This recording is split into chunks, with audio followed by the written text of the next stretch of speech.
Good morning, everyone. It's Tess, and I'm going to do tip 103 and then head into the office, my home office. Today, I just said I was going to talk a little bit about gardening. I've been doing a lot of kind of prep work and trying to think about where I'm headed, and I've got some stuff growing indoors, so I thought I haven't shared anything like that in months. But what I did this morning is I looked up an article on like when is it recommended to start planting outdoors, and what are some tips, because as most or anybody who's followed me knows that I really just got started into gardening last summer as COVID got started and I was able to work from home. And this article that I looked at was kind of giving, and it was interesting because I'm going to try some of this in the next year. But when you're working with your outdoor garden, what it kind of points out is that in the spring, if you're planting outdoors, you want to plant non-bolting vegetables. And there are certain lettuces, beets, cabbage, rhubarb, and Swiss chard. You want to plant, and if you're planting outdoors, you want to, if you at all possible, you want to plant before a spring rain because that'll water your new seedlings. And if it's not, it's always a good idea to water because you want to give them a good start, and you can't always count on Mother Nature to do exactly as the news guy tells us. It does also kind of remind us, and I would know this because I have a peach tree, and thank heaven it was in a container, and I was able to put it in the garage because we had snow this week, and I already had blooms on it. So those flowers turn into peaches, and I have actually, today will be the first day I take it out of the garage because I wanted to protect those blooms. So it also talks about that if you do plant and you have a cold snap or frost, you can use polyester or polyurethane covers just to keep them safe overnight in cold conditions. So that was kind of spring. Spring is non-bolting. You can plant lettuces, beets, cabbage, rhubarb, and Swiss chard. Now in the summertime, it was talking about you want to plant tomatoes, peppers, eggplant, corn, beans, cucumbers, squash, melon. And it kind of talks about the good planting time for that is May to June and possibly into mid-July.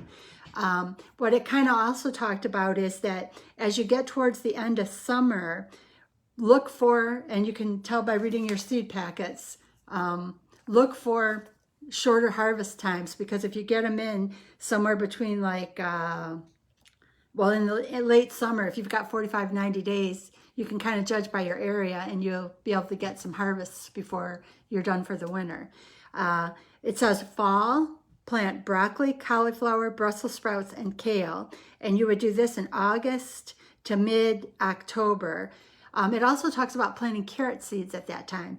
And this was interesting because I kind of wondered, I have some kale outside and I was looking at it the other day and it's doing great. And we just went through a winter of frosts and I'm like, wow, this stuff is doing amazing. And that explains a lot because it's a more hardy vegetable. And then winter, it says you can plant seeds in because it lets the seeds have a more hardier start in the spring. And the seeds it says to plant are like lettuce, spinach, peas, asparagus, potatoes, and onions. And they say to plant those in seed form somewhere from November to February. And it says don't expect growth until the warmer weather, but it will produce hardier plants.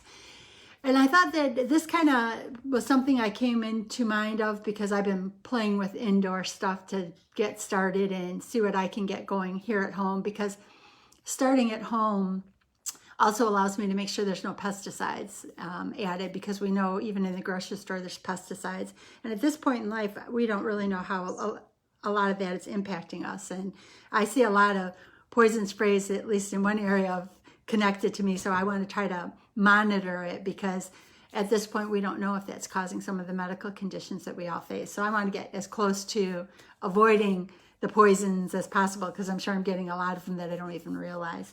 So I thought what I would do today is kind of show you where my garden is at, kind of show you, like, I get started because I'm in a winter frozen northern state. So I start with an Aerogarden, and if I take I always start my seeds in the Aerogarden, let them get started, and then I plant them into dirt, and then I'll shift them outside. So I'll show you kind of what I've been playing with this year so far. So here is, let me switch this around. Okay, so here is my start. Like over in that container are beets.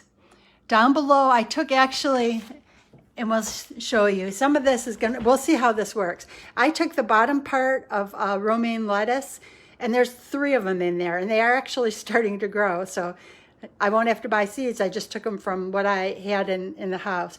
I'm trying pineapple. I don't know if that'll work. We'll give it a try. These are lettuces, radishes, Swiss chard, and green onions. And what I did is, if you'll look here, those are romaine. This is radishes. These are Swiss chard. In the middle is green onions. And I had a seed packet of green onions, and I also did the trick that Doc V tells us about, where you cut off the bottom white part with really long roots and you plant them in. And I'm gonna, if I can have fresh green onions out of my own garden, that's a great way to start. Over here, I had a Christmas cactus. I was playing with the pineapple, but I think it's a big fail for me. But I just chucked off a bottom chunk of lettuce and put it in water just to see if it would grow, and it is. So I think I'm going to put that in dirt, because if you look at that, there's lettuce popping up through, or celery popping up through there. So I thought that was kind of cool. And then these are just flowers, and the flowers are down here. I just picked up some flowers to give it a try to see what I could do this year. I have bachelor's buttons and columbine and forget-me-nots and sunflowers and Canterbury bells. Over here is my Aerogarden, and like I said, I get this started and then I'll transplant them. Like some of these are ready to be transplanted right now. I have okra. This is like okra, cantaloupe, and this is cucumber. Or no, that's green pepper. And then this is cucumber, so that's ready to be transplanted. In the back here is winter squash, and up front here is green bean. So I'm getting my garden started, and then as things open up and it gets into May, because it says really to plant outdoors, probably into mid-May is probably when I'll do it. I do have strawberries outside that are doing really well right now. I've bought a container to kind of tear them up so that maybe this year the squirrel and I can share the strawberries instead of letting the squirrel eat them all, because last year I didn't even get one. Not even one. I was all excited one day because I'm like, I finally get one of my strawberries. And I reached down and doggone it if he and ate the back side of it. So I decided instead of fighting with them, I'm going to just get more berries and see what we can do with that. But I just figured I'd kind of start with you and show you that I do get started indoors, and I have been playing. It's funny because even my parents, when we're over here, will all get excited about what's growing, what's not growing, what are we going to do, where am I going to plant, what am I going to do different this year than last year, because it's all growth. You can learn more each year, expand it, and make it a little bit healthier for yourself. But as a quick review, outdoors, according to this SF Gate article I read, in spring, you want to plant non-bolting types of fruits and vegetables, and that's because of the big change in temperatures. But lettuce, beets, cabbage, rhubarb, Swiss chard, plant before a gentle rain, but also make sure you water them, because if Mother Nature doesn't give us the rain, you want to be ready. Protect from frost and cold snaps. You can do that with a polyester cover or a polyurethane cover, and then take it off the next morning. Like I said, for me, I had a peach tree in a container that has already bloomed, so it's in the garage, and I think today is supposed to be a nice day, so I'll pull it out. Summer, you plant tomatoes, peppers, eggplant, corn, beans, cucumber, squash, and melon. They're saying May to mid-June through mid-July. As you get towards fall, kind of judge it, read your seed packs, find out how long it takes for something to grow, and then you can judge if you have enough time to start it outdoors and get your harvest before the winter season or the fall season turns too cold for growth. Fall, it says broccoli, cauliflower, Brussels sprouts, kale, and then August to mid-October you can do this, and then carrot seeds. And it is kind of interesting because, like I said, outside I have kale that is doing beautifully right now, and I thought that was pretty amazing because we get frozen through the winter here. Then winter, it says plant seeds. And if you're planting seeds, it's lettuce, spinach, peas, asparagus, potatoes, onions. Remember, you're not going to see growth, but it lets those seeds be hardier as it warms up, and you'll have hardier plants into your next growing season. So I hope you found this helpful. I'm still learning, but I'm learning from my parents, I'm learning from Doc V, I'm learning from YouTube. And again, anything in life, if you can make it fun and then look at the benefits, because I think there's a lot of health benefits to getting rid of some of the pesticides that are in the stuff that we get, or the freshness. I am excited for when my green onions pop up, so that when I want to put an onion in, just grab one of these and put them in my salad, and it's just fresher. Yes, I do still buy stuff at the store because I can't grow everything, but it is kind of nice to have something fresh because it does have a different flavor, and that kind of helps me to stay on my weight loss journey because the flavor is better. So it looks like today I can pick some lettuce to add to my salad, and I might even be able to get a radish or two, so you never know.